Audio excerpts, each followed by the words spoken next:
Tai va, kol vasara tęsiasi Samirdankas, o jis neįmanomas be mūsų rėmėjo. Tai dėkojam Sibetui ir aišku Krekenavos snacks ir jų šūkis užteks lesti laikas užkasti, tai va, galima tokių skanėstų gauti ir mes kasdien, kiekvieną podcastą daliname Krekenavos užkandžius, tokias dešrelės skanės, ne tokias vytintas, parūkytas, kokias bebūtų ir visai ką prašom kažką parašyti komentaruose.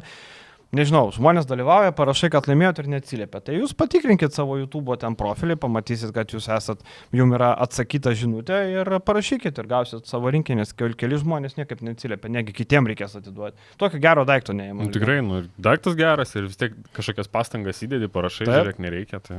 Jums pasiseka, ten komentarų būna 70-80, jūs patenkat į laimingųjų ratą ir neima. Tai paimkit, nes kitaip reikės kažkam kitam atiduoti. Kur užkandžiai? Čia užkandžiai. Čia lesalas. Užteks lesti, laikas užkasti. Kai norisi mėsos, rinkis Krekenavos snacks.